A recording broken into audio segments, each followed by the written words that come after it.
What's going on, everybody? Once again, I'm happy to say welcome in to the Blazers Uprise post-game show presented by Sleeper. Today, we get to talk about the Blazers blowing a big lead. They're in regular season form again. No, all jokes aside, today we get to break down some of the good, some of the bad we saw in preseason.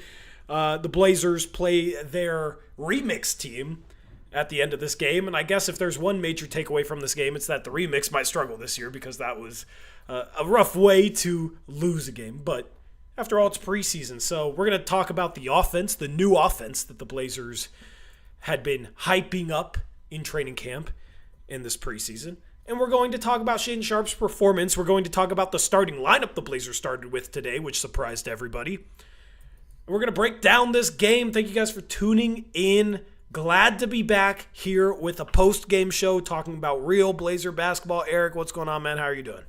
What's up, man? Yeah, it was fun to watch an actual game, have actual things to talk about on the court. Yeah, like giving up 51 points in the fourth quarter. That was crazy.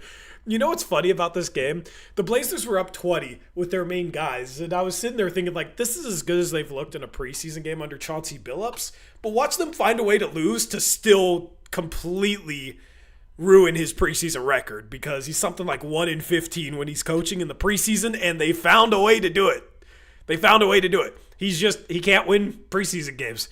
So, I don't know. Maybe he should coach a little harder. No, I'm trolling.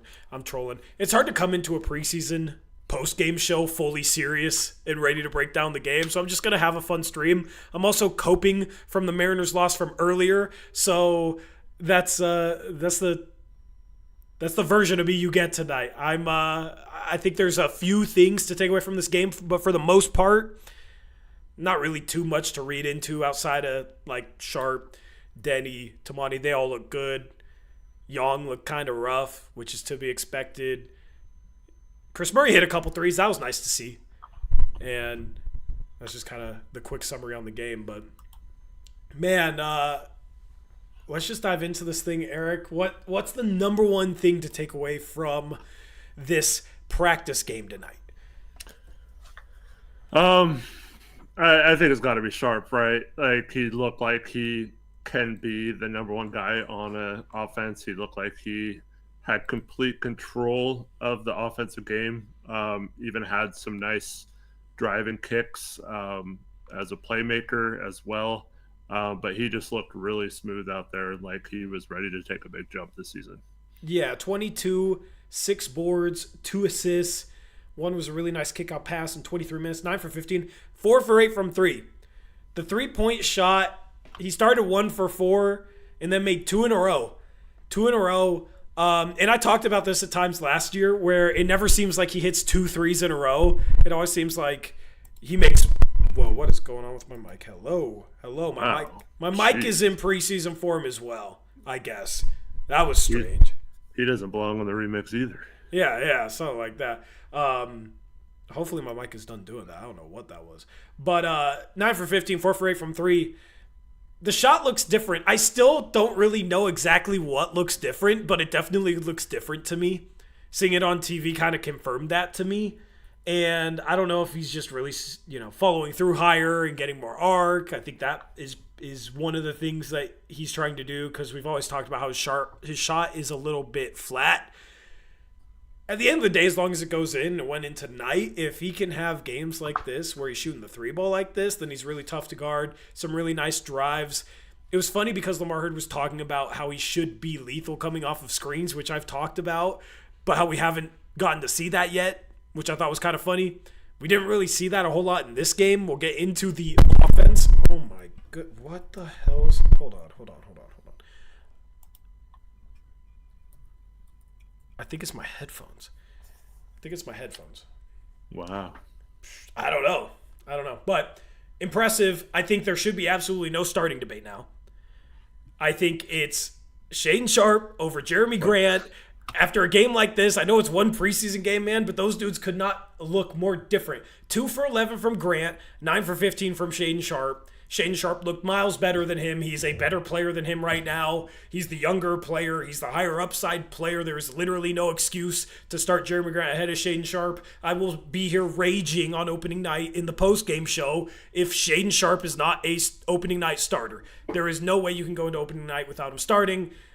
Jeremy Grant needs to come off the bench with a starting unit that all looked good except for him for the most part. He kind of stuck out.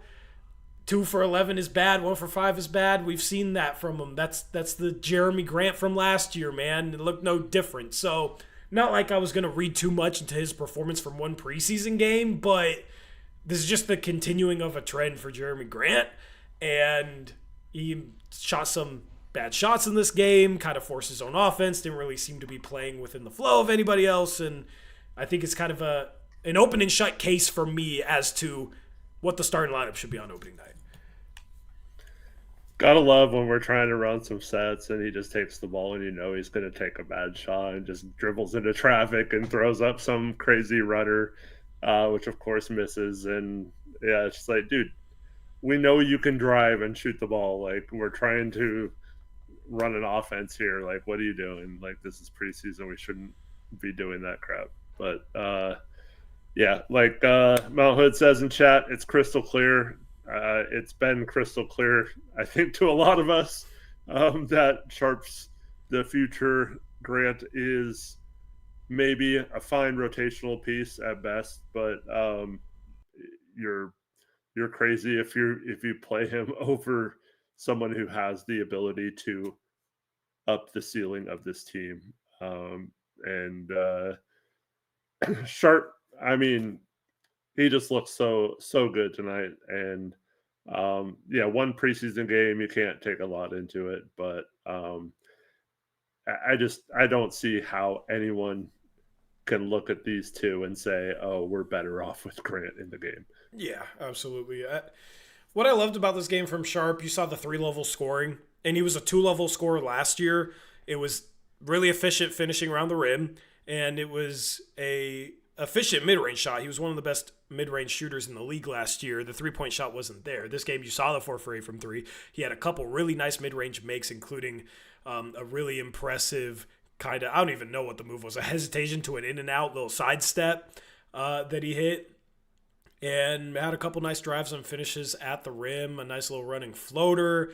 And just with his athleticism, he doesn't even have to fully turn the corner. If he can just have a lane to the rim or even anywhere around the rim, he can just use his athleticism to rise above the defense and finish. And those little like 5-foot push shots, whether it's, driving to the backboard and it's a bank shot or it's a floater going right at the rim in the middle of the lane. We saw both of those tonight. That's going to be his bread and butter. Consecutive plays. Yeah, that's going to be his bread and butter to beat shot blockers because instead of, I think, he's athletic enough to challenge shot blockers, but if you can pull up and hit that little 5-6 foot runner over the top of them with his athletic ability, that's a shot that's impossible to defend. So I like that we saw that tonight. I did feel like early in this game, when he started a little cold from 3, he got hot later on, so it was fine. There was a couple moments where I was hoping he would drive instead of shoot the 3 ball. He shot more than half his shots from 3 in this game. If he's knocking down threes, it's completely fine. So we have to see what he is as a shooter this year. If he can take a big enough step forward, then if he's efficient and scoring 20 points per game, there's really nothing to nitpick. But he has to be efficient from 3. So it was nice to see it tonight. That needs to continue with his shot diet from 3 because it was kind of similar to last year where he was shooting, a couple tough threes. There was that 3 he hit from the top of the arc where they basically tried to run him off the line and he sidestepped to the right and shot a 3 when he had a wide open lane in front of him. If he's knocking down that 3, that's fine. But I would like to see him, if he's struggling from 3, take advantage of being run off the line because he started getting run off the line in this game. And if he's aggressive from behind the arc, and if he's a number 1, number 2 guy, even if he's a 33, 34% three-point shooter, I think defenses are going to defend him out on the perimeter with how aggressive he is out there. And it's going to open up some things for him. So really nice game from him, 22 points in 23 minutes against the Warriors starters, they got Draymond, they got Jimmy, right? Is a solid defensive team, and he made it look easy out there. So really happy with what I saw. He looks ready to go, and I think between he and Denny Avdia, those are your top two options, and there's really no debate right now. Yeah, well, one thing, so you mentioned the three-point shooting, which obviously will help him a lot getting past defenders. But not only was he like good in pick and roll in this game, like he's got a little bit of burst. His handle's a little tighter. I feel like the difference in his shot is two things, and they're both kind of like, one of them is like a tangible thing you can look at, and that's he seems to be much more balanced when he shoots, and it just seems like he's setting his feet right. They're not as spread out. He's not fading to his left as much when he shoots. So that's one noticeable difference. The other thing it's impossible to know this exactly.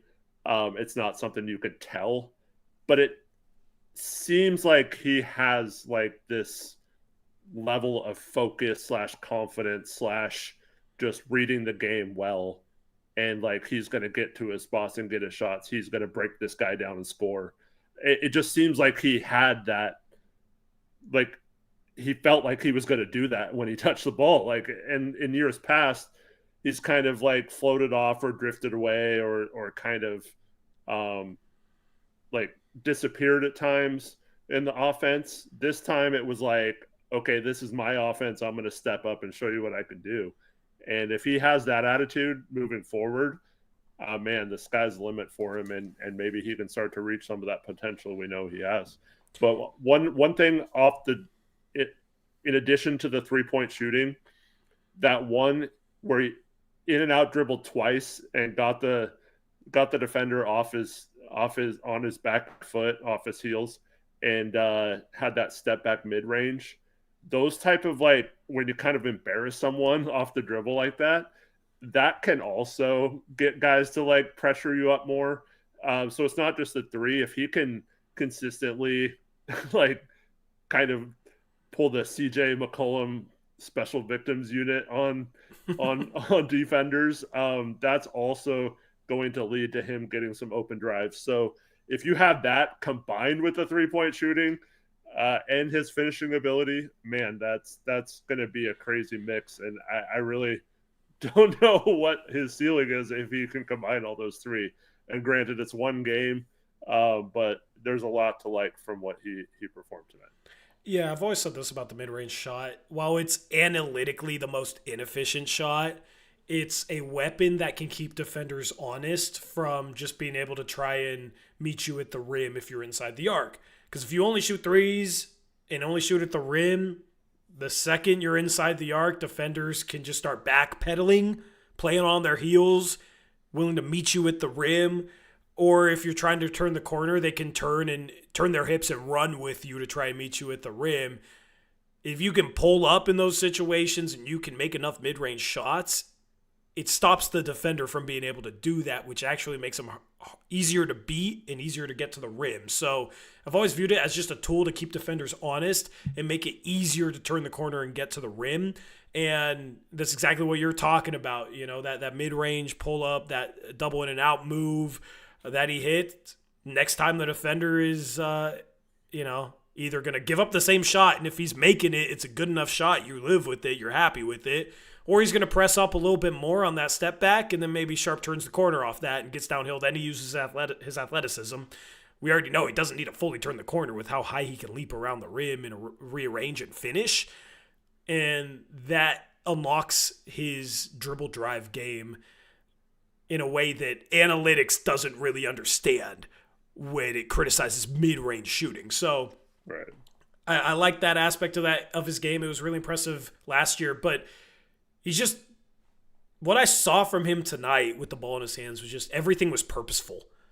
Everything was purposeful. There wasn't really a lot of wasted dribbles, wasted movement.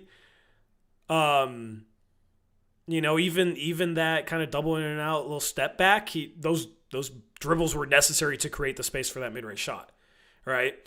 And I feel like early in his career, there's maybe a little bit too much side to side. He's not really a CJ McCollum type of player in terms of like shifty crossovers and throwing a bunch of crossovers together to shift a defender to get some space. He's more athletic than CJ is. He's bigger than CJ is. He's somebody that can get to a good spot in few dribbles.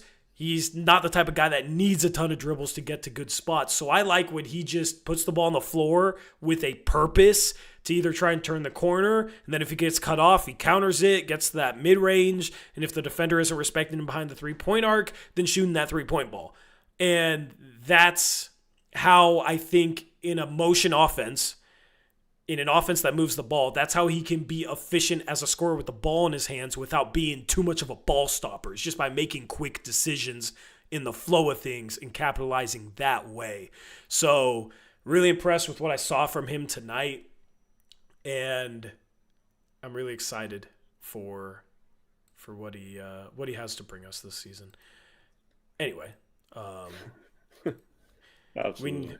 we need welcome back to the regular season where we get insane comments and we have to ban people. But shout out to Alec. Welcome to starter level membership. Thank you, Alec. Shout out to Eli Hanna with a $2 donation. Says bet Blazers money line. Took the cash out at half. Smart decision. Because we know the Blazers, they don't like big leads, and Chauncey Billups doesn't like winning preseason games. More power to him. The team looked good when they were playing the meaningful players. That's what mattered. Shout out to Mr. Pyan, member for 40 months, says Sharp's jump shot looked good. And then shout out to Tay Plays. Tay Plays, I'll read your donation in a second because it's exactly what I want to talk about next. Shout out to Billups Burner. We got Billups Burner in here with a $10 donation. Says, hey, glad to see Blazers basketball back. We dominated and should not be sad or down about anything today. I'm more worried about the remix than the Blazers after tonight. Shay and Tumani, the new MJ and Scottie Pippen. Thank you for the $10 donation. Yeah. I'd be more worried about the remix after today than the Portland Trail Blazers. Thank you for the donation. And then shout out to Tate Plays, $2 donation says, the offense did not look different. Am I wrong? And that's what I want to talk about next, Eric. The offense that the Blazers are supposedly revamping did look a little different tonight, but it was a very mixed bag. They didn't seem to run a lot of the crap that they ran last year as far as sets, but there was still a lot of standing around. And I don't really know what to chalk that up to. I thought there was a couple interesting things they did to like get into action and get into certain plays, but I feel like we saw 15% of what it should be. I like that I didn't see many of the set stuff that they were running last season, but I feel like this was just a little teaser as to what they're supposed to be running. So there's kind of two different ways you can go with this. You can go with, okay, they're just starting to implement this, so you're not going to see everything yet, and guys still aren't going to always do what they need to do, so it's going to look a little rough, and it's just a work in progress. Or maybe you can be worried about how it looked tonight because there was a lot of standing around.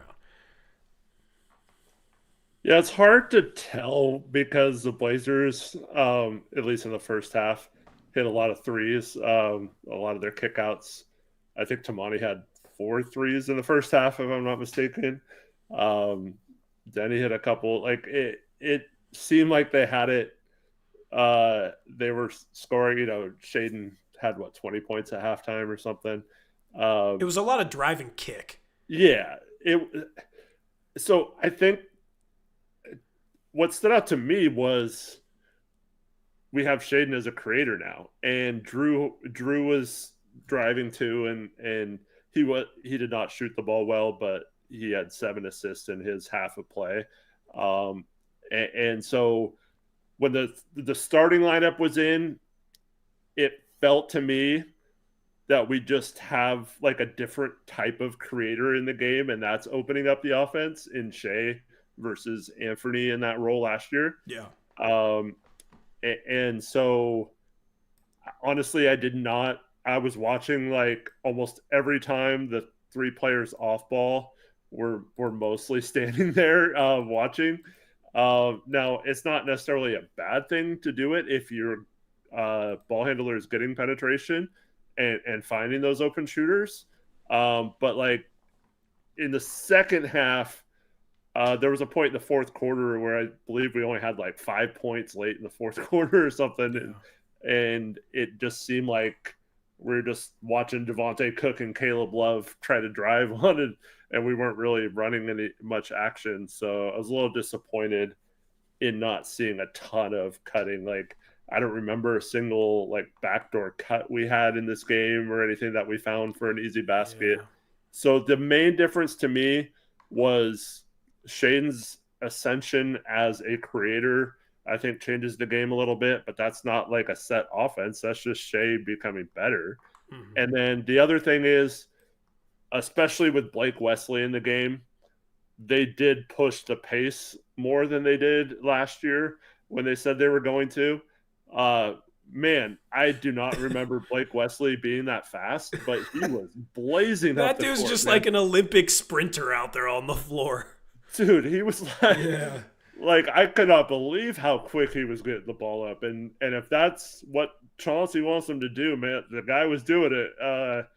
So that was crazy. And I don't see any reason why Scoot can't do that either. He's really fast with the ball too. So, man, that was – so between Shea creating and us just like beating them down the floor with pushing the pace sometimes, those were the only two like things to me that stood out offensively. I mean, I might have to go back and watch the game and just pay a little bit more attention, but like to me, those are like fundamental changes in the way you play. It's not really like a system change or anything. Like I don't know.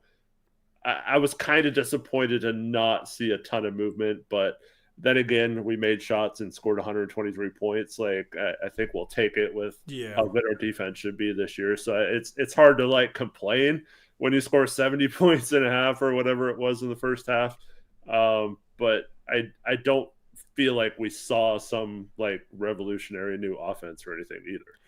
Yeah, I feel like I just don't understand at all. Like I feel like we heard all this talk and we're wondering, all right, what is it that they're doing new this year? What are they really trying to do? I feel like we don't know any better after game one than we did before game one. And maybe there's stuff I missed. Like Drew had a really nice cut over the top. I forget what they call that cut, but you know, guy drives and he's corner and he cuts over the top and gets a little dump off pass, and that's a good cut because a lot of times guys in the corner, if somebody drives, they'll kind of stare at the drivers so you can cut over the top of them. I think Drew missed the shot, but it was a nice cut, and it was like, okay, maybe that's one of the principles, you know, if you're in the corner and you're not wide open, but your defender isn't looking at you, that's where you cut over the top of the drive. So there's like a couple little instances where it was like, okay, maybe that's a thing, but it was so few and far between. I don't know. That could just be Drew just making a smart play because it's Drew, or that might be a principle. I don't know. So that's where I guess we need a larger sample size. And I'm hopeful that whatever they're trying to do, it isn't all just based on somebody with the ball going somewhere. That's what I'm a little worried about. I also am a little worried about whatever they're trying to implement, it not having enough of an emphasis on screening off the ball, because it just seemed like there wasn't really much of that. And we talk about motion offense, but man, they need some sort of set to utilize Sharp off of back screens and curls. Sharp looked really good with the ball in his hands, but man, we need to utilize his athleticism coming off of back screens. And it can be anybody set in the back screen, especially if you have Yong in the game at the top of the arc. Like, I don't know if he can throw that pass, but, that's hypothetically what you'd like to see is Yong someday making threes and being a good enough passer that you bring the big away from the rim, and then you set a back screen with a guard on Shaden Sharp, and that's just an easy lob and dunk. But for this season, I don't know. I don't really have much to say, which is disappointing to me because I was ready to come into this postgame show breaking down new stuff that they were doing, and I feel like we didn't really see much. I'm not going to freak out about that right now. I'm not going to, be down on the offense. I just hope that we see more the rest of the preseason. Yeah, this wasn't like a new wrinkle, but it did seem like...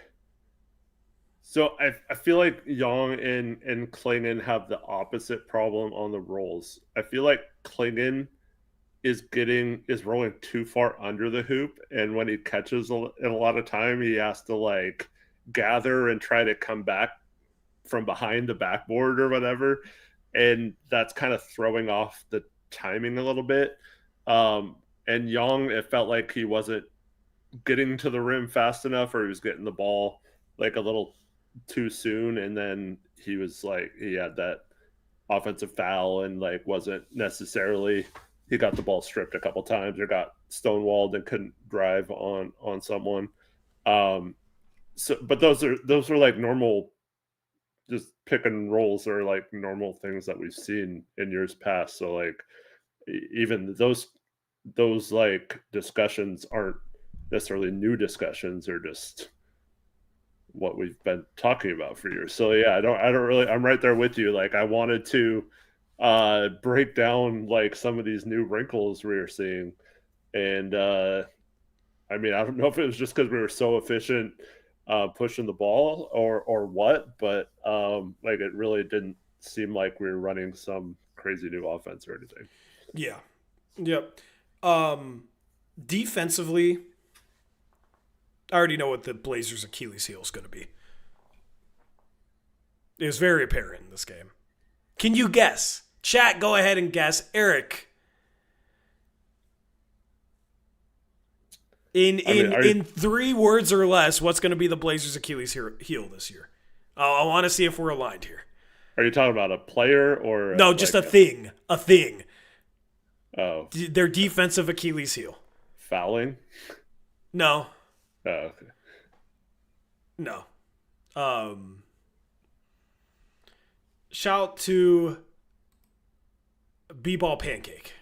Oh, okay. You're talking about what an opposing offense would do. Yeah, the Blazers' Achilles heel defensively is when they play stretch fives. Yes. Okay. Because I thought you meant something we were doing with our system. No. Yeah. That's gonna be their Achilles heel is playing against stretch fives. Because it's already not a good matchup for Klingan or Yong, especially not Yong. I'll get into that. Because, he's a rookie. He's a raw rookie. You should expect him to go through growing pains and maybe not be ready year one. But we're going to have that conversation. It's that, but it's also just that they're a drop scheme team. So the big is just naturally going to be far away from any pick and pop action.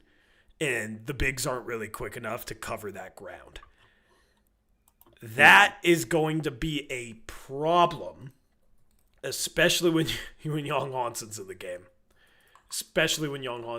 But even with Klingan, with Uprise. Really the only big that I trust to try and cover that ground is Robert Williams III. But he's never healthy, and he's not healthy right now. I felt like... That's going to be what gives him fits. Quentin Post, what did he shoot today? He got a little hot late. He was 4 for 9 from 3. Right. I'll get into the Yong aspect, but yeah, what are your thoughts on that?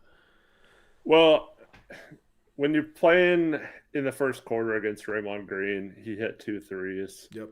I think it was only 2. But nobody was even close to running at him or anything. But I think you want him to shoot those, right? I don't know if... I don't think you want to completely dare him to shoot and not have anybody running at him, and he has all day to line it up. That was the nerd turnaround and yeah, push off, not even want to contest.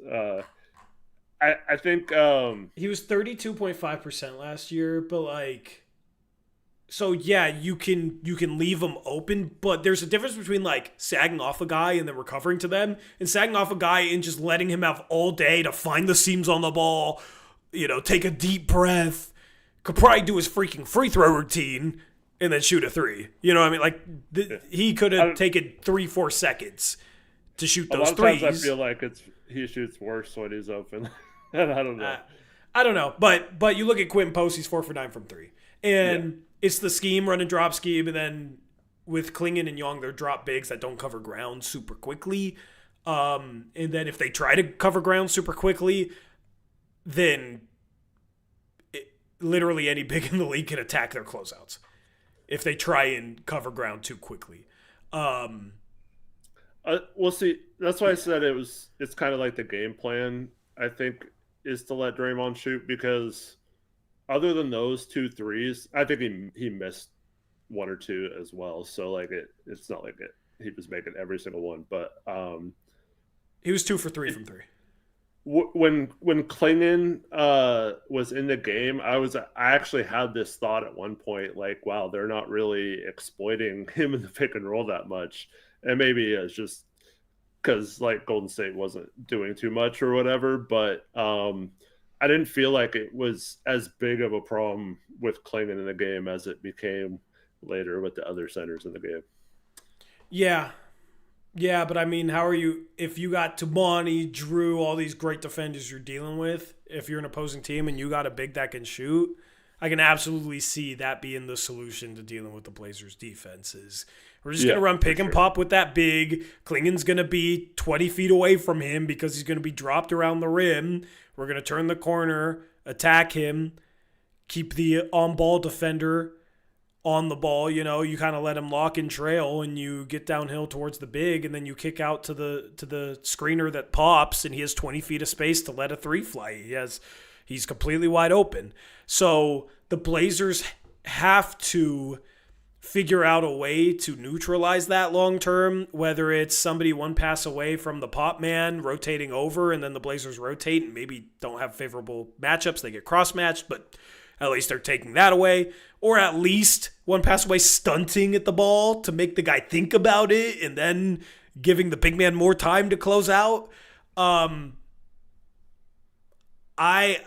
I don't think this season the Blazers will be able to play Yong Hansen against a shooting big. And this was already kind of my opinion, Eric, but he's not particularly quick. He had some really bad closeouts today. Really, just jumping at Al Horford, who's not even pump faking, type stuff. He the closeouts from him have to get much better for him to defend against shooting bigs. I think that's going to be a major issue if he's in the game.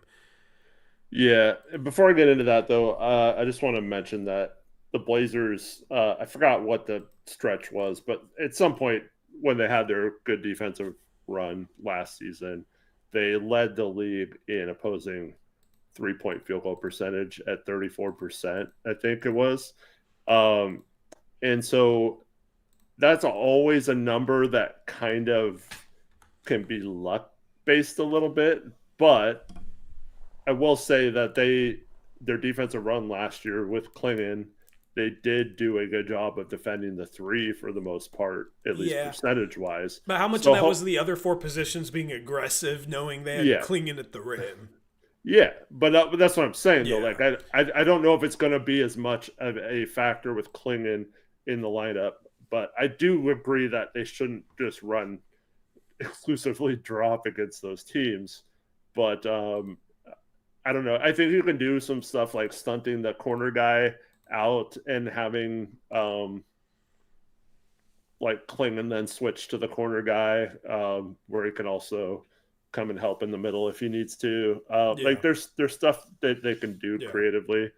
So hopefully they do some of that. But when it comes to Yong, though, man, we talked about this last night with what we wanted to see from him or improve from Summer League. The the foul baiting and the jumping for pump fakes, man. Yeah. It was kind of disappointing to see him do that twice on Quentin Post pump fakes from three, and then have Post just blow right by him. He was not like a extremely fast player with the ball or anything. And then there was a couple times. The glaring one was Spencer had an and one late in the game, and Yong was playing drop, and he was nowhere near close enough to contest Post if he took a shot, but he wasn't near the rim enough to contest the Spencer drive, so he was like late contesting it, and so he just got like stuck in no man's land. And then of course we know he fouled out with 6 fouls. The positives from Yong, I did like he came out aggressive on the offensive glass, even getting fouls going for offensive rebounds. I'm never going to be upset about that if you're being aggressive, but you've got to find a way to not just get a bunch of cheap fouls. And he looked really slow at times in this game, unathletic, and those are kind of the things that we worried about when we drafted him, being kind of a slower version of Donovan Klingan. I still think he has a lot of potential and can grow into a player, but we've been two people who have kind of not bought into he's going to contribute and be good right away and push Klingan for starter minutes or whatever. Like a lot of people seem to have thought he was going to. But I do have faith in him eventually, but I do think he is more of a project than people really wanted to admit or were hoping he wouldn't be. Which is fine. Mm-hmm. Like, he's a young big. They take time. He wasn't somebody that was NBA ready at draft time. He had some impressive flashes in Summer League, but I think Summer League also showed what he needs to get better at. There's things that he really needs to improve, I think, to have an impact on winning basketball games at the NBA level. He has intriguing skills, intriguing flashes, but he has to do, like, big men things well. You know what I mean? If he can't do big men things well, like, if he gets pushed around too much on the boards, and can't really control the defensive glass, and then isn't a rim protector around the rim because he's very jumpy and doesn't really know how to use his size, then all of a sudden his skills aren't really that special, because you could just play somebody smaller that could also have those issues, that can at least move faster, defend the perimeter better, and can pass and that sort of stuff, right? Having a big with skills is good when they do big men things well too. When they're 7'2" and use that size around the rim, know how to protect the rim, use that size to control the defensive glass. Then when you combine that with the passing, playmaking, off the dribble ability, shooting potential, and all that, then that's when that's special. But you got to be able to do big men things, or else it doesn't make sense to not play Denny Avdia at the 5, hypothetically, who can at least grab as many rebounds maybe and push the pace off them. And that's a small ball lineup that can play truly 5 out and is all quick. So I think year one for him, it's going to be about doing big men things well. It's going to be about learning how to defend at the NBA level. It's going to be learning how to protect the rim, not get foul baited, and learning how to control the defensive glass. Those are my goals for him year one. If he can do that, then he has a foundation to build upon with all the stuff that makes him intriguing as a prospect, with his passing, shooting upside, his upside of putting the ball on the floor, making plays, and all that sort of stuff. And that's basically what I thought going into Summer League and what I thought going into preseason. This is not based on today's game. I think today's game just kind of showed some of the things that he needs to improve a little bit on. He had a nice putback. He had a nice roll. But I feel like if he's going to play as a rookie, they're not going to – I don't feel like they're going to run a lot of the offense through him. And I don't think he's necessarily ready for that yet. I think, we need to wait and see. Maybe he can be. Maybe he surprises me. But I think they're going to use him a lot like they use Klingan. Eric got kicked. I think they're going to use him a lot like they use Klingan. That's kind of what you saw in today's game. They used him a lot like they used Klingan. It was a lot of roll stuff. You know, he'd swing the ball. That was it. So I don't know. Duop looked solid tonight, Eric. Yeah. Is he going to play over Duop? Because after one preseason game, I know it's just one preseason game, but if you had to make a decision off of one preseason game, it might be Duop as the backup center opening night.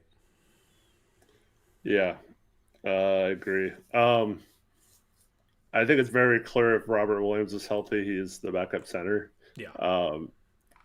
And I think Reith and Yong will continue to compete for that the other 80 games when Robert Williams isn't playing. See, I think if the Blazers ran the offense they've been talking about running, I do think Yong would fit well with that and could be used as kind of a hub, similar to how they used him in Summer League.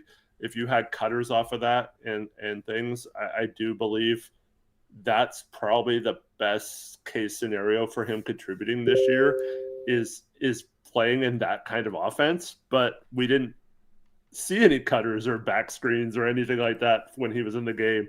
So like it's hard to tell how he can contribute without those things. He does set some good screens.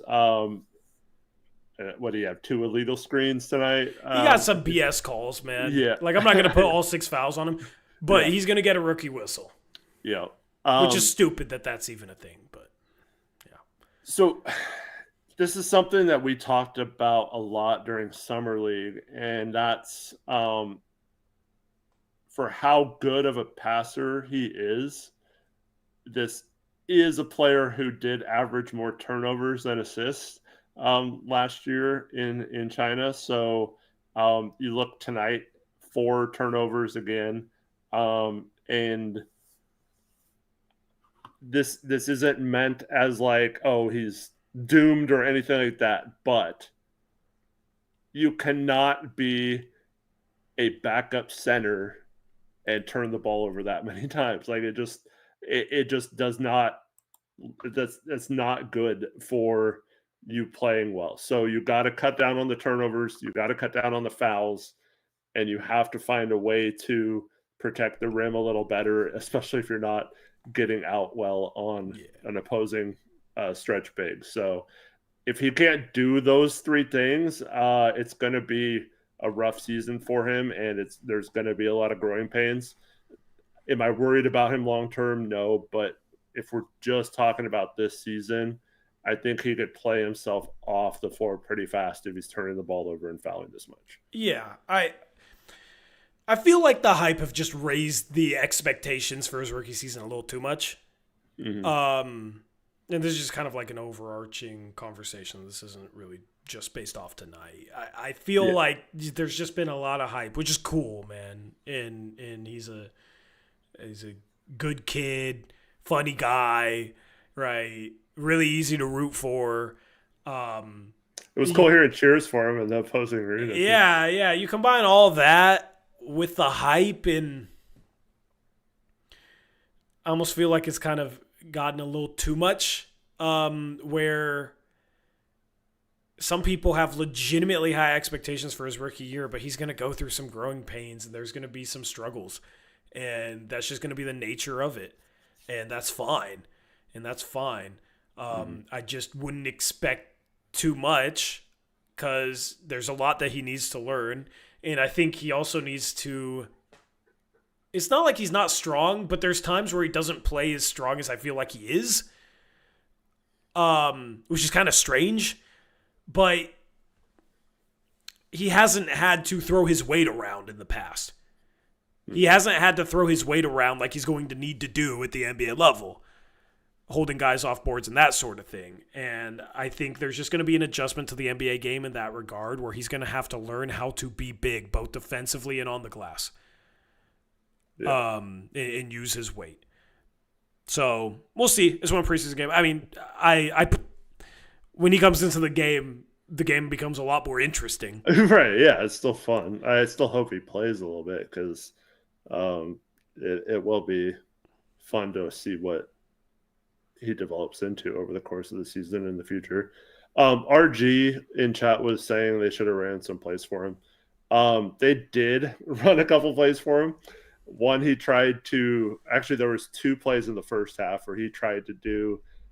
They showed that clip in one of the training camp videos of him like with a spin move on Klingan and getting to the rim and finishing. He tried to do that once in this game and ran into like 3 Warriors and turned the ball over or lost the ball.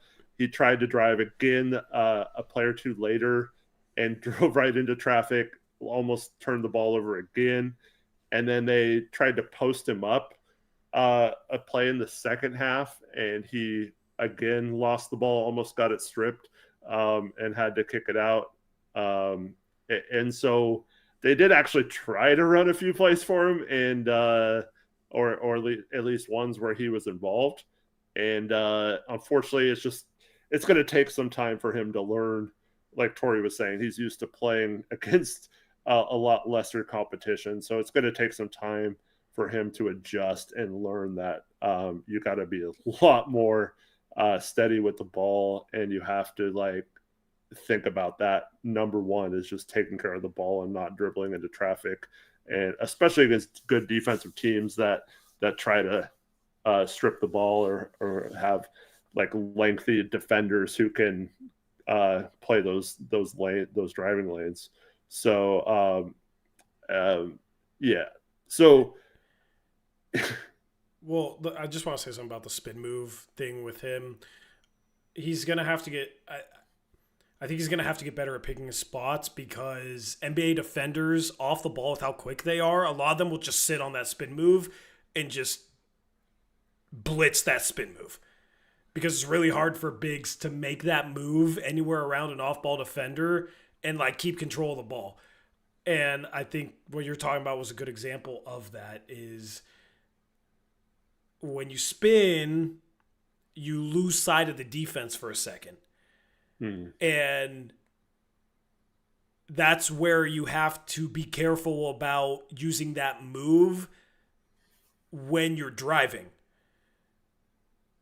Because while you're going downhill, if you got a defender in the corner and you're spinning towards him and he notices you start to spin, he's going to sprint at you and you're not going to see him coming. And as a big man, naturally, the ball has a lot higher to dribble than if you're a short guard where you can kind of kill the dribble a lot easier, or like kind of snatch the ball, you know. You can protect it a little bit easier when you're smaller. When you're big, playing upright as Yong does when he spins, it's easy for some of these off-ball defenders to time that up. So that's going to be a learning curve as well, is just him learning like when to use that move, because it's a good move against his own defender, but he's not used to having to worry about the types of athletes that are defending off the ball that are going to blow that up. And that's just part of the NBA learning curve.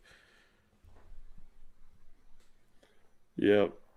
Especially like so when you're playing with a second unit, depending on who's in there with you, if we don't have the shooting, there's no reason for teams to not sag into the paint a little bit, and you got to recognize that. And it's not always. I know it's probably like because he didn't score in the first half, and a lot of those happened in the first half. So it's maybe he was just trying to like, oh, I want to score my first points or whatever. But he's a good enough passer where he can eventually recognize when the defense is sagging and that move isn't there and that someone's wide open. You can easily, with how tall he is, kick it out to the corner or whatever to shoot an open three. But yeah, I mean, be a shooter, man. Let me know if you agree with this. With less spacing, the more what he could do well is nerfed. Yeah. Well, less movement too. Like I said, I feel like a lot of his like fancy passes and stuff were off back cuts or back screens in summer league, and there just was no action. And that's it's just so weird because that's all we heard about is how much like cutting and off ball movement we're going to have. And I did not really see it tonight. And Yeah. if anything, it should be when Yong's in the game and he gets the ball in the high post or anywhere near the top of the key. That should be, we should have at least one cutter, if not multiple cutters, cutting through. Not only to, if they're open, Yong could pass, but that is one way to clear it up for him to drive. Is if you run all the way through, your defender has to go with you, and you take him out of that side, and then he can operate and try to go at the basket. But like, I don't know, when you just stand in the corner, it just doesn't allow for many driving lanes, and it also doesn't allow him to show off what his main skill set is. Yeah, exactly. Other things to discuss: the starting lineup. So a lot was made about it. I understand now why Chauncey was saying, don't read too much into my starting lineup, because he doesn't start People Denny. are freaking out, though. Dude, people are freaking out. Yeah, so I think the logic was you're going to start one of Sharp or Grant. Denny's going to be the first guy subbed out of the game because you're going to want to sub him back in for Drew Holiday so he can be point forward with the bench unit, right? So naturally, when Denny gets subbed out, whichever one of Sharp or Grant isn't starting is going to get subbed in for him. So the lineup after Denny subs out is going to be the lineup that started today. It's going to be Drew, Sharp, Tumani, Grant, and Klingan. And that's the case no matter which of Sharp or Grant start. I think that was the logic, was they wanted to see how that group looked, and then Denny with the bench lineup that I think he'll get staggered with. Because there is absolutely no freaking way in hell they can't start Denny Avdia. If they aren't starting Denny Avdia on opening night, I am losing my freaking mind if they're starting Jeremy Grant ahead of him. I am losing my mind.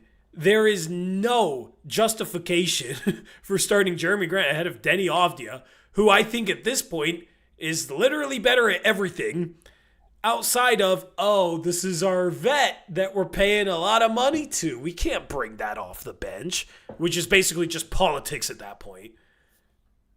That's the only justification they could ever come up with for starting Grant, which they would never say that, but that's literally, if Grant's starting ahead of Denny Avdia opening night, that's what it is. It's just BS politics, and it's insane. I don't think that's going to happen. I don't think the starting lineup was indicative of anything. I don't think that you should read into it. I think, what I explained is the reason why. Yeah, I mean, I was trying to think of a reason why come regular season he would do it, and the only things I could come up with are that he wanted to see Denny run the second unit as the backup point guard. And I mean, even that, like you said, you could just sub him out early and then bring him back in. It's so, man, yeah, someone said, we'll get a Brant rant if that happens. Yeah.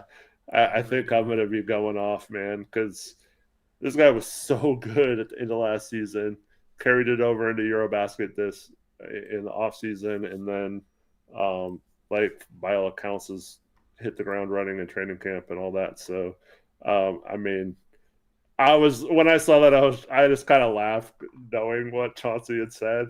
It almost feels like he said that knowing he was going to do something like this, and if he didn't say anything, he was going to make people mad. But hopefully, it's not the opposite where he's setting people up to be okay, we just saw all these bad lineups in preseason. Now we're gonna okay, what happens if they stick for the regular season? But man, I'm gonna go off if that happens. But I'm not gonna kill Chauncey until he actually does it in the regular season, and then I will absolutely obliterate that guy on stream if he does that. I love Sharp played well and Grant struggled. I love that it was obvious, at least for this game, what the starting lineup should be. It's Drew, Sharp, Tamani, Denny, Klingan. There's no doubt in my mind that that is the right move. And I think 90% of people would agree with that. I don't want revisionist history if they're bringing Sharp off the bench for Grant to somehow try and justify it. Because it's not justifiable. Sharp, Sharp, Denny, like those two guys tonight, you just look at what they did tonight, man. Denny played 20 minutes, had 14 points, 8 boards, 3 assists. So let's just say he plays like 35 minutes. That's what? 22, 23 points, 11 boards, and 5 assists. Those are really good numbers if he can do that every night. He's in all-star conversations if he can do that every night. Sharp, 22 points in 23 minutes on 60% from the field, 50% from 3. If he's playing 34, 35 minutes a game and does that every night, he's averaging 32 points per game. I'm not expecting that, but just to illustrate the point of what those guys did tonight in the limited minutes, like, the stat lines aren't super impressive, but they played 20 and 23 minutes. So it's just clear they are another level above everybody else offensively with what they can do off the dribble. And this team needs guys that can do stuff off the dribble. Jeremy Grant, I feel like thinks he's in that tier, and he's obviously not. He's obviously not, man. He took some crappy shots in this game. He's 1 for 5 from 3. I don't like him running into a trailing 3 and shooting it like leaning to the side. With a guy in his face. With a guy in his freaking face. Some of the shots he forced trying to get to the rim I thought were dumb. His game just doesn't fit what this team is supposedly trying to do. He's just... I don't know. I have to tell myself with him, it's one game. I'm trying not to kill the dude. But this is exactly what we saw last season, and it looked exactly the same. Mm-hmm. So if he continues to be this type of guy, he's not helping you win basketball games this year. So hopefully this is just, one game, and he's going to have a better season than last year, but it's not really encouraging after tonight. He shot 11 shots in 21 minutes. That's too much. Yeah, see, I think Grant's respected enough to maybe not have this reflect poorly on Chauncey, but you cannot be respected as a coach, and you cannot sit there and say, oh, we're going to let the guys decide, and then start someone not deserving of starting. I'm sorry, but it's not like every player in post-game press conferences, or not post-game, post-practice press conferences were raving about Jeremy Grant's play in those practices, right? No, they're raving about Shaden Sharp. So obviously Sharp is doing something in these practices as well. It's not just one game. So if you then bench that guy, and even after admitting that he's been playing, and Sharp had a couple of mistakes on defense, but overall I thought his effort level was pretty good.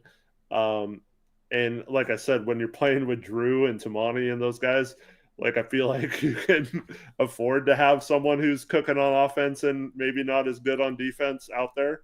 So I think it'll be fine. But you cannot have a guy who you're saying is playing really well on defense in practices and stuff and is looking like that, and then say you're going to let the best player decide, or they're going to let them decide for you, and then bench that player for someone who does not deserve it. So it's just, I don't think you can do that and honestly look at your players and be like, oh, see, I let you guys decide. No, you didn't, if that's the case. He had a shot that he took that he drove left, and he kind of beat his guy, but this guy was still on his hip. But he drew the rim protector to him. And he had the big man for a wide open dump off pass where he just had to jump up in the air and drop it off to the big, and it would have been a wide open dunk because both defenders committed to him. And he went up in the air, and I actually thought he was going to make the pass. And he shot a fadeaway against 2 defenders and bricked it. Yeah. And it's just like, dude. I wish he would embrace being more of a playmaker for others and just trying to read the game. It just, there's so many moments where it feels like his attitude is just like, I'm going to go get a bucket. And that's how he plays. And it's weird because he's like this super chill guy, like relaxed. You know what I mean? It's not really like his demeanor, but his play is like, I'm just going to go get buckets. And then he gets 2 buckets, which is 1 bucket less than Javonte Cook today, and misses 9 buckets and has 1 assist. You know, like that is just the experience from last year. And listen, if he takes good shots and has a bad shooting night, that's one thing. But when he's missing what should be an easy read when you draw the big and you have a clear dump-off pass to a big man and you're shooting a fadeaway against 2 defenders, that's the stuff that's frustrating. And that's the type of stuff that I don't think the Blazers can have in their offense. He's not that good of a scorer to justify some of the shots that he takes and some of the reads that he does not make. And tonight was it's just frustrating watching him play basketball because he's not even making the shots. The tunnel vision is super frustrating for me, man. Yeah. Yep. You got 5 boards today. Yeah, but like as Chat mentioned, there was a couple of them where like he's the other 4 players like box out and like completely clear out their guys, and the ball like bounces to the corner, and he just happens to be the one that it goes to, or he runs over and grabs it because no one else is going for it. Did you see the one where I think Yong had the board coming to him along the baseline, and Grant ran in front of him, running towards the baseline out of bounds to steal it, and then had to save the ball? Do you know what rebound I'm talking about? I don't remember that one specifically, but yeah. Like I sat there. Chad, do you know what rebound I'm talking about? Because it was funny. I sat there like, oh my goodness, is this how he's going to try and look better on the boards? But then I was like, you know what? He actually pursued the ball. He actually pursued the ball. So I guess I shouldn't complain. It was funny. So, 5 boards. Congrats. I hope that you're able to see what play I'm talking about because I got a good laugh out of it. But NBA.com, the box score videos aren't working anymore, so don't know if that'll be a thing this year or not. But because I always love looking at plays during the post-game show. Klingan was 2 for 4 tonight. I mean, didn't really do a whole lot. Only played 11 minutes. Nothing to say about him. Tamani started 4 for 5 from 3. Ended 4 for 9. Had 3 assists. Had a couple nice passes. A couple nice blocks. 5 fouls in 20 minutes. He got a ticky-tack whistle. You know what's annoying is the last NBA basketball I remember watching, not counting Summer League, was the NBA playoffs. And watching it go reffed like it is in the playoffs to what we saw tonight, and then remembering, oh yeah, they call a bunch of BS ticky-tack stuff all game long in the regular season was disappointing.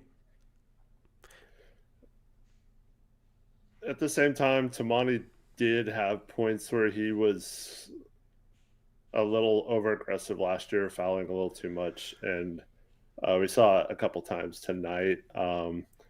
Once on Jimmy Butler, once on a Steph Curry and 1-3. Just it does have a tendency to kind of over pursue or just be a little too handsy at times. Yeah, for sure. I just think even the Jimmy play, I feel like in the playoffs they call that a jump ball or they let that go. There's just such a stark difference between playoffs and regular season that annoys me. I wish they'd just call the regular season like the playoffs, but they don't. But the three ball looked good. We've heard he's been shooting the ball well in camp. I don't think it's crazy to think he might have a chance at being around a 40% three-point shooter this year. He's 37% last year, and he says he's a better shooter, and shot 4 for 9 tonight. Shot looked super clean. He did airball one, but, a miss is a miss, a make is a make, right? So, love to see that. Couple layups he smoked that he still does some weird stuff on layups. The one where he drove past Steph, but ended up running away from the rim and trying to shoot was strange. Who is this? Tamani. Oh, yeah. And then the one where he kind of tried to finger roll in traffic when he probably could have just went and dunked the ball. It was another layup he missed. So that's still something for him to try and improve upon. I think sometimes he overcomplicates things around the rim. But good game from him. I like seeing him knock down threes. Kalina says he's got fouled on those. I mean, he's driving past Steph Curry. He should be able to be strong enough to absorb contact from Steph Curry and go towards the rim when he beats him off the dribble. Denny in that situation, there's no way Steph is moving him off his line on that type of play. Anyway, why are we arguing this in chat, Eric? I don't know, just got triggered. Why? We're not. Why are we arguing that this year? We're beyond that, okay? We're beyond that. I don't need to have to fill all the air because because people are rage baiting in chat. Because anybody that actually thinks that can't be taken seriously, and anybody that can be taken seriously and is saying that is just rage baiting. So with Tamani, we've heard that he's been improving his finishing around the rim and being stronger on drives, like you mentioned. But didn't see it much in this game. Hopefully, he does show more of that in the games to come. Yeah. Absolutely. Let's see. Who else do we have?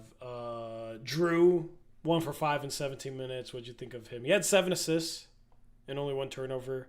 I thought he just made smart plays. He missed some shots. He missed a floater. That's fine. What were your thoughts on his Blazers preseason debut?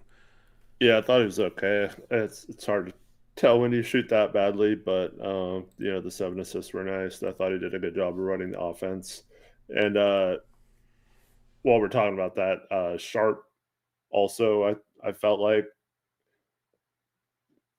showed enough to be fine if he has to run some point with Scoot out too. So I think we're okay there.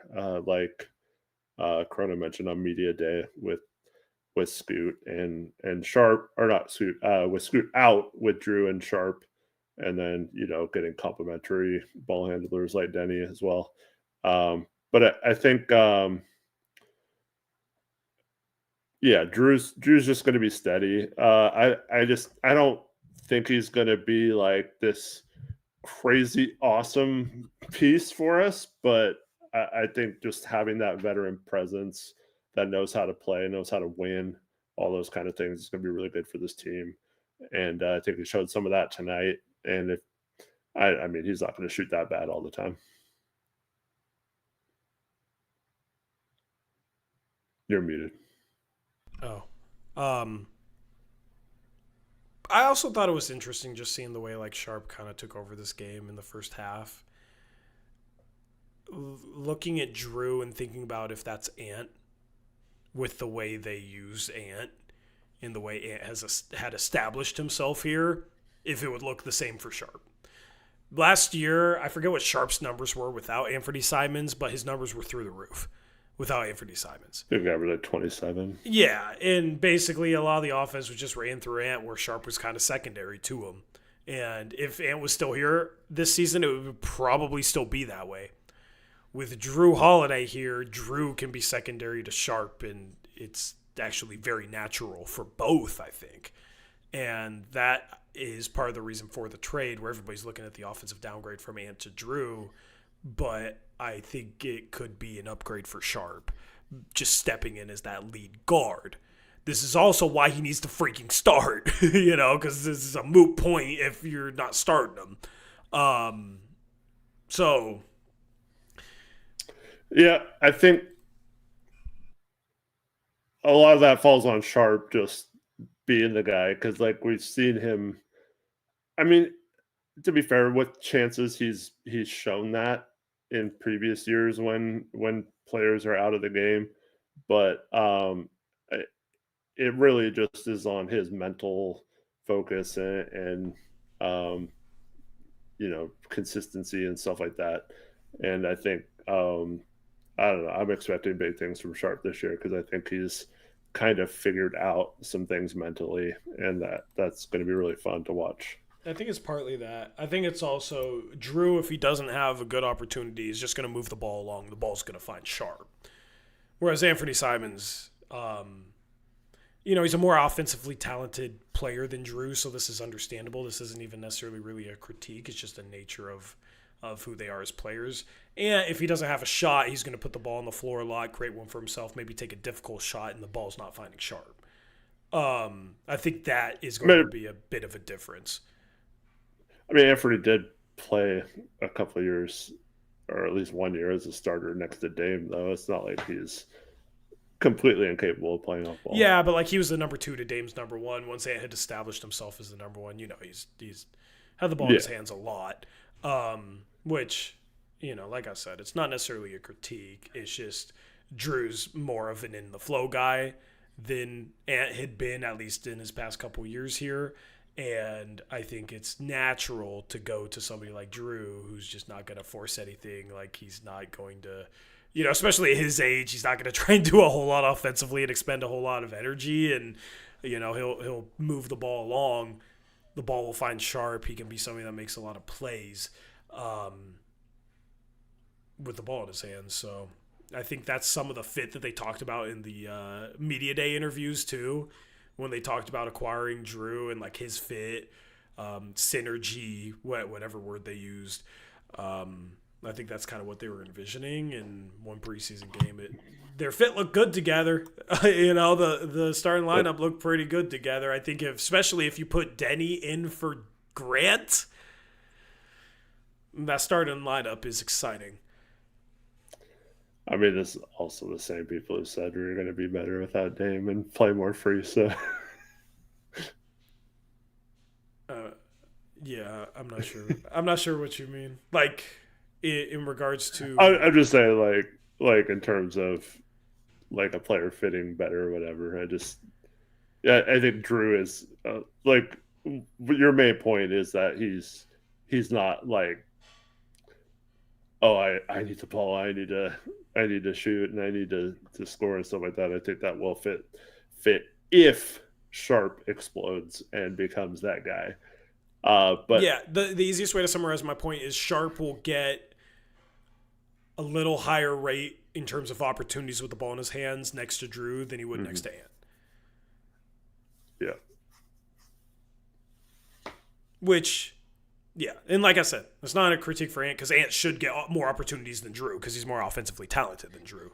So, like I said, not a critique of anybody. It's just kind of the nature of it where, it'd still be debatable right now if Anthony Simons was still here, who's the more offensively talented guard at this point in time, right? It's not really a debate between Drew and Sharp. Sharp's more offensively talented than Drew. Yeah.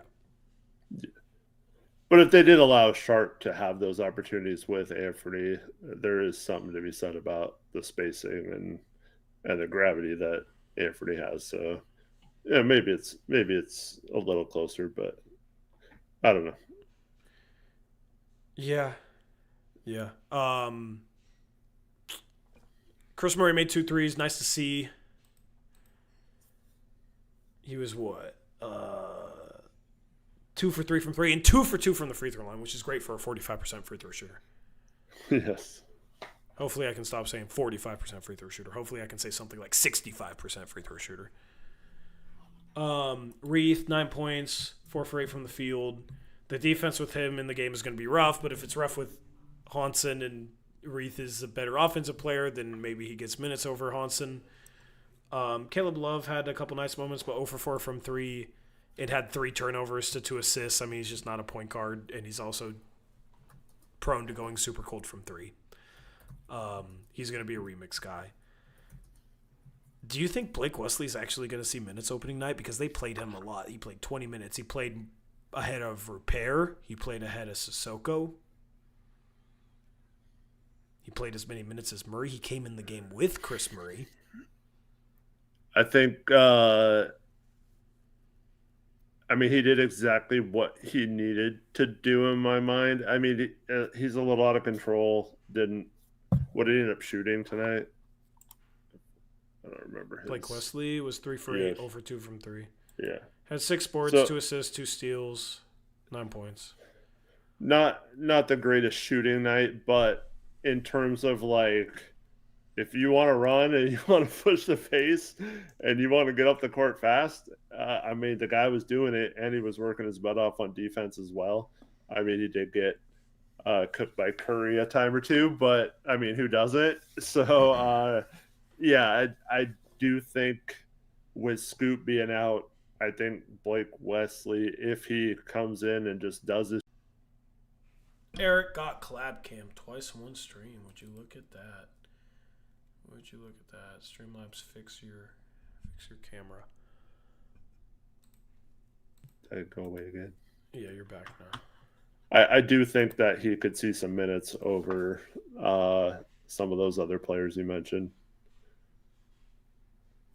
Yeah. I wonder who will play more, him or Chris Murray. I assume Thibel's not too hurt. Hopefully. Yeah, I was disappointed seeing him on the injury thing tonight. Yeah, but assuming he's healthy opening night, I think it'll be Klingan plus another center. I'm looking at the centers kind of separately from the rest of the rotation, right? Because they're not gonna play 2 bigs together, I don't think. So the rest of the positions, I think you're gonna have a 7-man rotation opening night. A 7 to 8-man rotation. The top 5 is clearly Drew, Sharp, Tamani, Denny, and Grant in no particular order. That's the top 5. I think you have 2 more guys to factor into that. If Thibel's healthy, he's 6. Okay. I think you have 7 to 8 guys at those positions play, because then if you play 2 bigs, that's 10, right? Is 7 to 8 Chris Murray and Blake Wesley in some order? I kind of feel that way, but which one of them is it? You mentioned Thibault is 6? Yeah, Thibault's 6. Yeah. So then it's probably Wesley and Chris Murray. I just don't know in what order. I do think right now it's an element we have not had or have not really seen, is that person who is doing exactly what Chauncey wants to on both ends. And so I do think that Blake has shown enough in this training camp and first game. No, it could change over the course of the next couple of games, but I do feel like he's done enough to warrant Chauncey maybe being comfortable with seeing if he can do that in regular season games, and kind of just changing the flow of the game, getting some people some open shots, at least for a short period of time. Yeah, I don't know. I don't know how I feel about it. I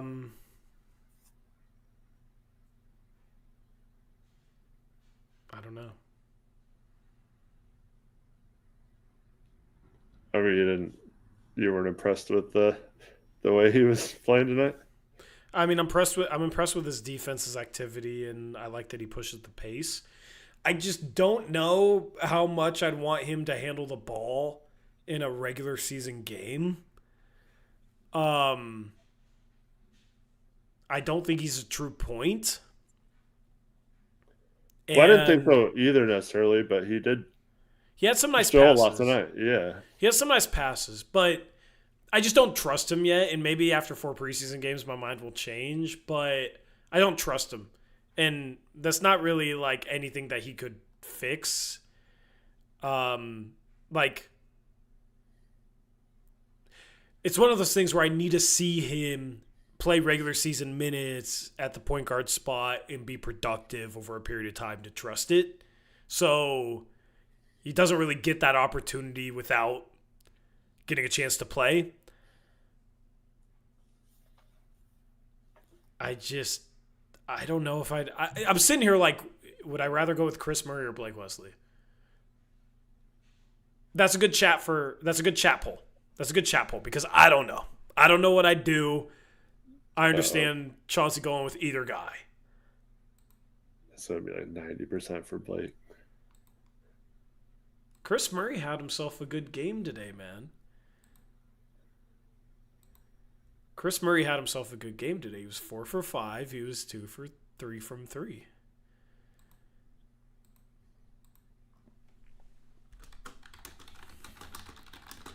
Here's the chat poll. Who would you rather play opening night? Blake Wesley or Chris Murray?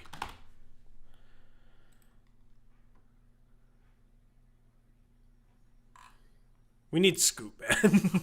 We need Scoot. But I feel like you're kind of writing Blake off without. I just don't. Giving him... I mean, I'm not gonna buy in off of one preseason game. I like the pickup as an end of roster guy. I just kind of viewed him as an end of roster guy, so it's gonna take a little bit for me to feel good about playing in regular rotation minutes on a team trying to win. You know, like it's gonna take some time to get there for me. And part of it's just like the shot, the lack of shooting on this team, and then having a point guard that doesn't shoot the 3 ball well.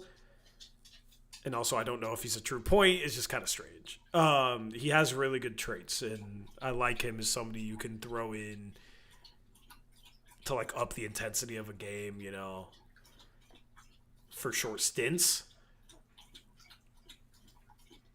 Torrey's threatened by Blake Wesley for his backup point guard spot. Yeah, totally.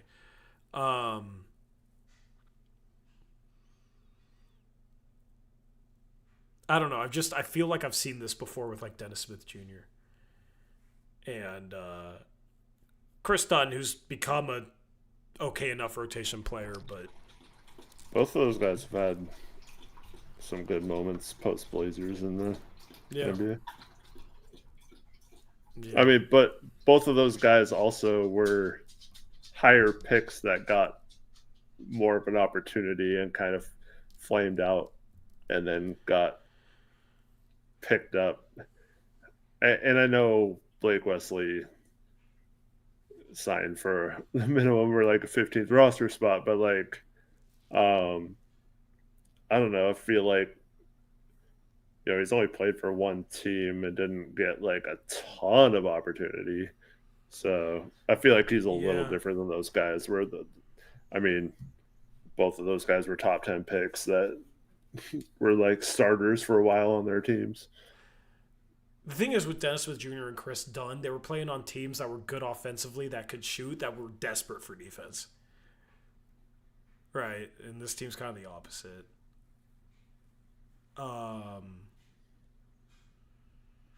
He had a really nice play where he switched onto Steph coming off a screen where he recognized it very early.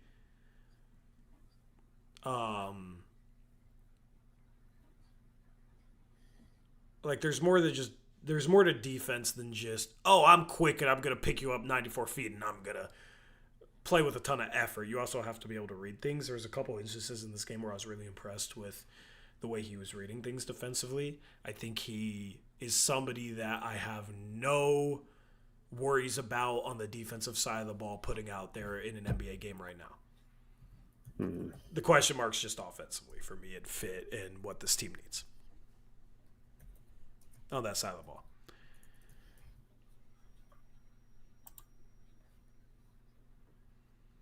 Honestly, between Blake Wesley and Chris Murray, I would play the guy that I think has a better chance at being a respectable three-point shooter this season. That's my answer to that poll. And I don't know what that answer is. which is why I'm stuck on it. I don't like playing them together. If both of them play opening night, I would try and find a way to stagger both those guys.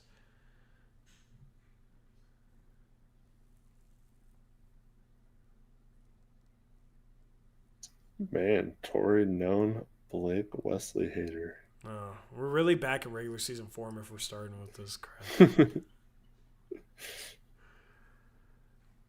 Hey, you started it.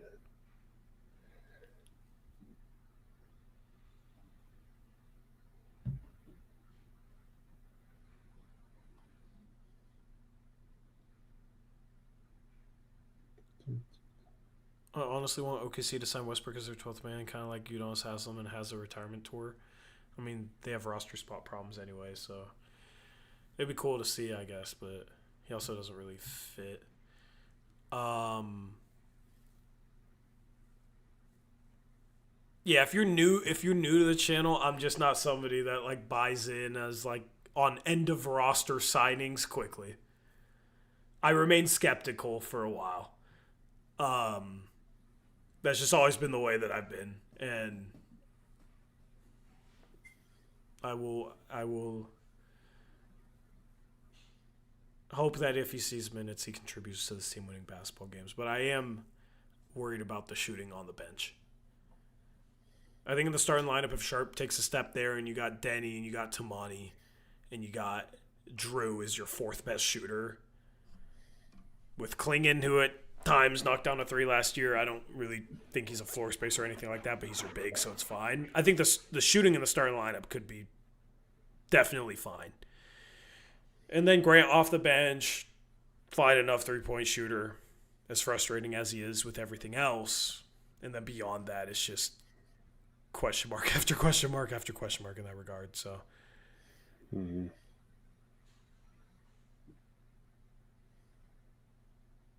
But it does, I mean, if you can't shoot, at least he's coming in and getting good shots for other people by pushing the pace. And man, he was smoking his defender down the court. Like, it wasn't even close. He was being left in the dust.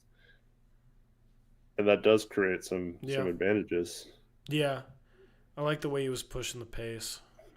I don't really know like what their solution is shooting wise. I think if this team is competitive enough, that's an area to address at the deadline. Oh, it has to be. It has to be. And next year, bringing Dame in really helps out there. But when Scoot's back, Scoot, I think, will be a good enough 3-point shooter that like he and Grant off the bench as your 6th and 7th man, because I assume they're bringing Scoot off the freaking bench, like it makes the bench shooting look better. That's the thing with Scoot is he can play that fast and is like more of a threat to drive and finish, but then also more of a threat behind the arc. I don't think he's as good defensively, but that's, I think he's much more dynamic offensively, which is the side of the ball I'm worried about. Mm-hmm. Anyway, chat poll, 65% say Blake Wesley, 35% say Chris Murray. I think right now I'd go with Blake Wesley over Chris Murray. But I think that's what it's going to come down to. But I think both might play. Well, when Chauncey says he's going to play 11 players. I don't like playing Blake Wesley and Chris Murray with Hansen. Yeah, I mean, I feel like that's how you pack the paint against Hansen whenever he tries to drive, and then you don't have much space for cutting and all that. It's just kind of clogged, and everything you hope that Yong can do well doesn't work as well with less shooting in the game.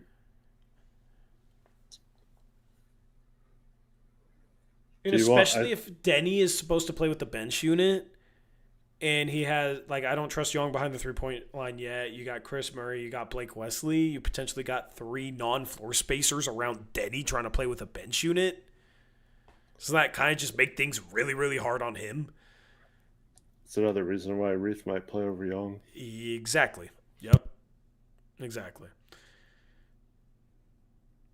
Hey, Chauncey's interview is up. Do you feel like that's worth listening to tonight? Yeah. So something I want to do more this year is like tune into interviews live early in streams. But let me do a chat poll for this, okay? Preseason, I like to start thinking about what we're trying to do for the regular season. So do you guys want us to show interviews live more often on post-game shows? Yes or no? Well, live just meaning play them Well, I think we're live, or like play them as they're actually play them happening. as they're live, because you can watch them live, yeah. But usually the Chauncey ones, like on the first post-game show on the broadcast, like 10 minutes after the game. Like, so a lot of times it's either we haven't gone Yeah, live or yet, we'd like queue it up and watch it, 20 minutes into a game. But like, yeah, essentially earlier in post-game shows to kind of start things off, and we can weave in and out of conversations in between them. Would you guys like that, or would you guys rather stick to kind of the formula we've done in years past? Vote in the live poll. Let us know. Because, yeah, I do think it would be kind of interesting to incorporate it earlier in streams and kind of react to some of the comments as we go over certain topics. So, early results on the poll, 92% say yes.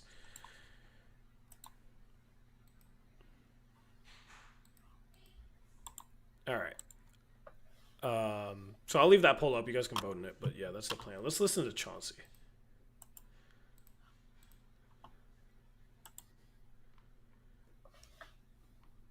I clicked on the wrong thing. Oh, man. All right. Because the one thing I want to hear from Chauncey is him talking about the offense and what they were trying to work on today. And the new Hopefully stuff. someone asks him. Yeah, hopefully. Hey, Chauncey, you guys seemed a little stagnant today.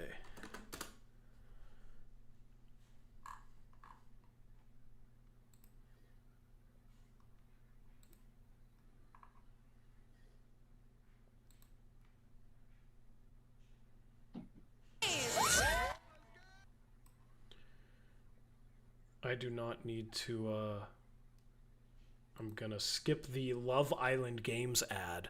All right, I'm not going to put that on the screen. What are you most proud of? Yeah, I mean, it was, I thought we played great for 3 quarters. I really do. We played amazing for 3 quarters. We did everything we wanted to do. We wanted to play really fast. We wanted to pressure, and I thought our rebounding was good. Played amazing. For those 3 quarters, we really did. But the NBA is 4 quarters, and even though it was our young guys were out there, their young guys were out there too. And they got everything they wanted against us in that quarter. We played really slow, turned the ball. We did everything, we did everything. But it didn't negate at all what we wanted to do. I thought we came out here and we played a pretty good game until the 4th quarter. Shaden with 22 points. Shaden with 22 points in 23 minutes. He just looked like a man on a mission. That's what we've been seeing from him in training camp. Is that something that you think we'll be able to see moving forward consistently? Well, we hope so. We hope so. That's what we're doing. That's us and the staff and his teammates, we're pushing him to go be great, and he was really good tonight in his minutes.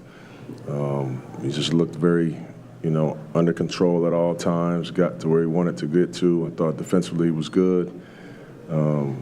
Went in there and got some really good rebounds for us. I think Shaden can be an exceptional rebounder with his physical gifts. He had a good game.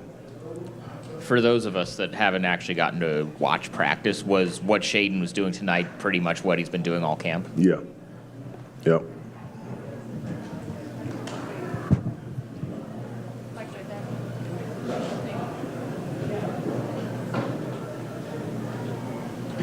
Coach, a fair amount of talk about kind of the new offense. What did we kind of see the idea of the new offense, or at least kind of the changed up offense you guys have been working on in camp?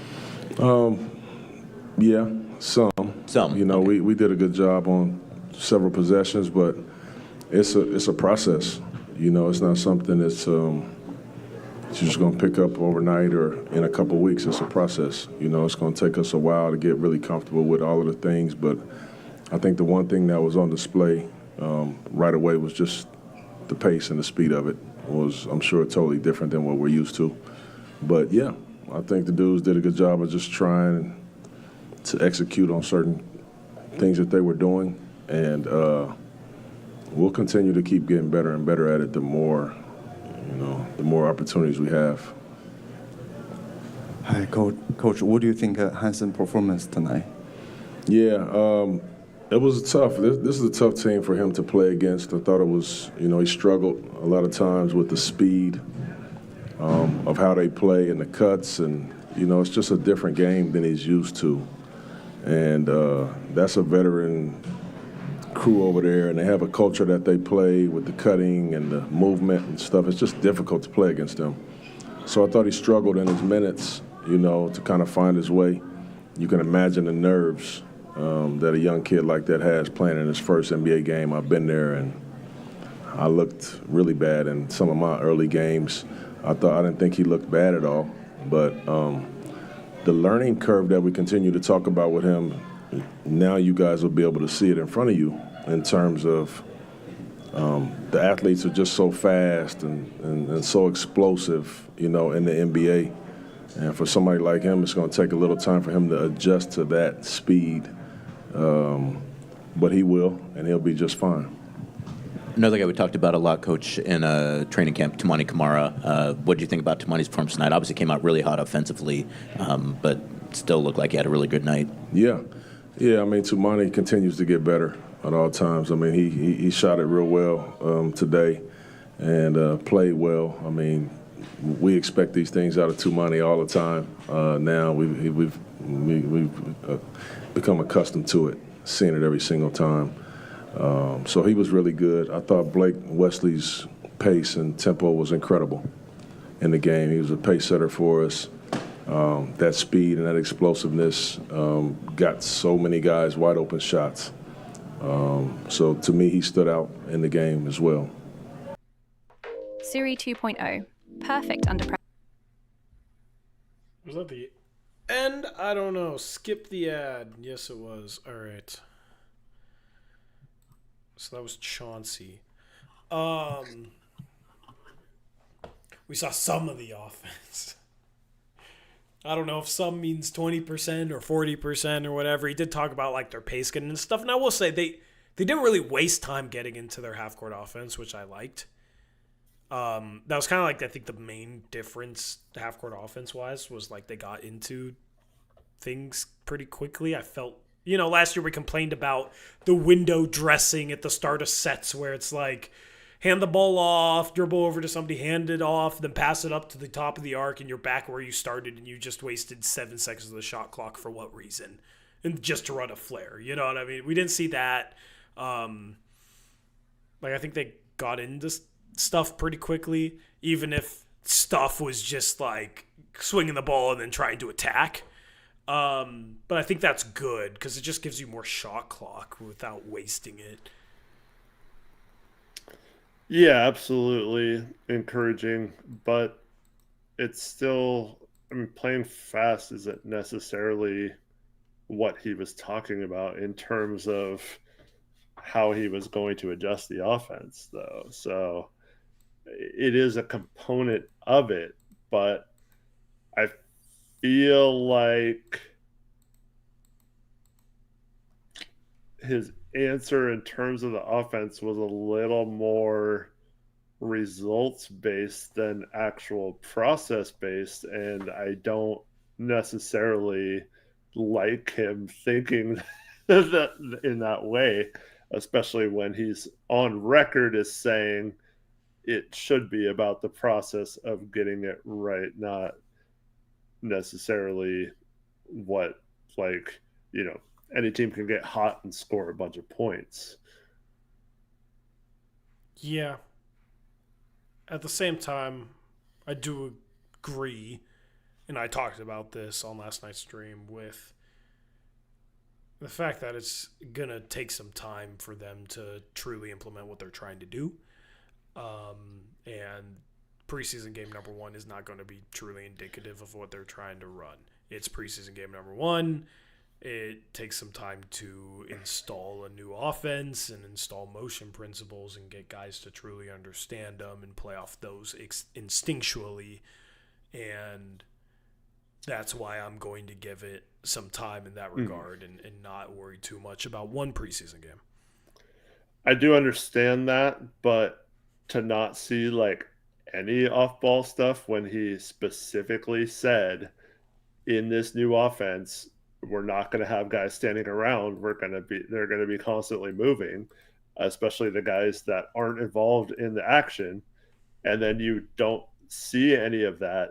And then he says, "Oh yeah, I thought we did a good job." I wouldn't say there wasn't any off-ball stuff. There was some flashes of stuff. There wasn't much, but there was some flashes. There's a couple good cuts. A couple times guys looking to screen away, kind of some basic stuff, which there needs to be much more. So I just hope that we see more in game number 2. If we go game number 2, game number 3, game number 4 preseason, and it doesn't look any better in that regard, then that's when I'd start to question it. But at this point, especially when they drop 73 points in the first half, and they're because here's the thing. But that's what I'm saying. Until they like know how to play off their motion principles instinctually, they're naturally just going to do what's working if they're not in a set. And what was working was drive, kick, hit threes, drive, kick. You know what I mean? Yeah. So I think it's easy to kind of fall back into that style of play when you don't have enough experience kind of running the motion offense they're trying to run, especially when that style of play is working. The issue I have is what happens when the other teams adjust and get back in transition, especially when the games start to mean more, whether it's the play-in or the playoffs and stuff like that. You can't have your offense based on playing fast. You have to also have the other wrinkles. And to me, I feel like Chauncey's answer was like, "Oh yeah, we played fast just like I wanted to." It's like, well, what about the other stuff? I'm just a little disappointed that we didn't he see said it. he said some of it. He said he saw some of it. So and that's what you saw. That's kind of what he alluded to. It would be more of a red flag to me if he was saying they were moving well off the ball in the half court or doing a good job setting off ball screens, because we didn't really see much of that. But yeah, like at the end of the day, it's preseason game number 1. I'm not expecting instant results there. So I agree with what he said. It's basically what I was saying last night. It's going to take some time to implement, and unfortunately, the guys that were on this roster under him previously probably have some bad habits of just standing in the corner because that's all they've done under Chauncey Billups in previous seasons. And it's going to take some time to break some of these habits. Yes, but at the same time, if you're running sets like we talked about with curl screens or pin downs or things like that, and you're not seeing much of that, like trying to get guys open off ball, it just seems like they didn't run much of an off ball offense. It was all on ball. So like I'm confused as to what the new system is for off ball players. Yeah, I am too. Like I said, I don't feel like I understand anything more than I did before the game. But at the same time, I'm still going to be patient with it, because I don't think we saw. I don't think we really saw what they've been working on. That's my best guess. I just think there's no way every player's talking about it like this, and he's talking about it like this, and the coaches he brought in, and I don't think I just don't think that that's all for show, and that they're not actually working on all this stuff, but the players are sitting here talking to the media like, yeah, we have a brand new offense and lots of cuts, lots of movement. The Matisse Thybulle answer we heard on media day, like about keeping players engaged, and we've heard so many answers from players that it's like it's definitely a thing. I just feel like we didn't see it today, and I don't know what they've been working on, but I'm going to continue to assume that they've legitimately been working on stuff, considering all the answers we've heard. So for me, I'm just waiting to see it. I'm waiting to see it. Yeah. I felt like we should have seen a little bit more designed off-ball stuff versus standing around. But. Well, that was my worry. So, I brought up on a recent stream how much of it is, all right, based on where the ball is and based on where the ball's going, somebody's supposed to cut and somebody's supposed to fill in behind, and that's kind of the offense where players are moving with the ball compared to setting screens off the ball and like running some 2 or 3 man weak side action out of freelance. And those are 2 different things. And what balance of it is one or the other. I'm a little bit worried about the Blazers offense being based on like, okay, the ball gets dribbled over here and then this guy cuts and then the players off the ball shift in this way. And then if the ball gets passed away, then there's supposed to be a cut from here. And I'm a little worried that like the off-ball action has to be initiated with an on-ball action, which can get tricky because if you're standing around and the player dribbling the ball is not able to get a dribble drive going and they're denying one pass away because there's pressure defense that's stifling you, then you have no off-ball action if you can't initiate it with an on-ball action.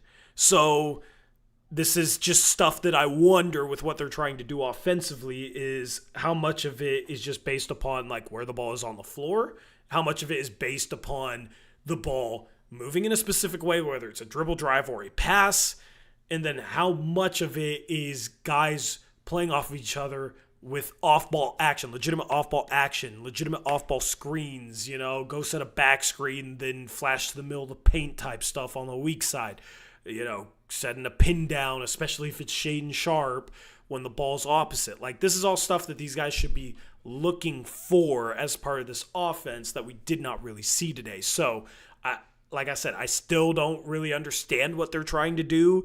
I have an idea in my mind of what I think they should be trying to do, but I think we're going to have to wait and see because we didn't really get a feel for it tonight. Yeah, and so I see some people saying like, "Oh, he's not going to show everything, or he's holding back offense." I just think with how they're describing they want to play, they need as many repetitions as possible playing that way. So if they're holding stuff back, to me, that's kind of the wrong move. And I always go back to the team we just played tonight, Steve Kerr's first season with the Warriors. There was a ton of off-ball stuff, and it's not going to be perfect, but like just the amount of off-ball screens they set and stuff, guys going to the basket, different players rolling, not necessarily involved in the pick and roll. So this is screen-based offense, yeah. Yeah, so like to me, it sounded like they kind of wanted to play that way. I just haven't. I was surprised at the lack of seeing any of it tonight. It just kind of caught me off guard because I was expecting them to at least try to implement some of that stuff tonight. Yeah, and at the end of the day, running a curl or a back screen for Shaden Sharp is not going to make other teams go like, ooh, we know how to defend the entire Blazers offense now, especially if you're doing it out of kind of random situations. Like, all these other teams know all these other actions. Yeah, they can maybe clue in on tendencies of what you like to do, but guess what?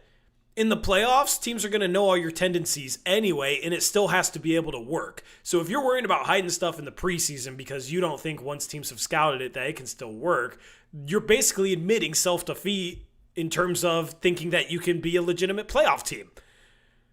So if you don't think you can be a legitimate playoff team, what even is the point to hide anything? Because who freaking cares? You might as well try and run it as good as possible. The logic does not add up at all. You're going to be scouted at some point based on your offense. And if you're so worried about trying to deceive teams enough to try and pick up an extra win at the beginning of the regular season when that could backfire in terms of your guys aren't going to be as prepared to run it early in the season. I just think it's foolish. Mm-hmm. One thing I did like is him saying that Sharp's been doing this all camp. That's very encouraging to hear. Yeah, I mean, we've heard about it. I thought the question was kind of funny. Like, no, I know, but like Chauncey was just like, "Yup." yeah. I mean, I did find what Lamar Hurd said that Sharp said going into this year was intriguing. Where Sharp just basically said, "It's my time. Like it's time for me to basically take a step." Someone said his interview was up and it's only 2 minutes. Who, Shaden Sharp's? Yeah. Okay, we can watch it. Let's play it.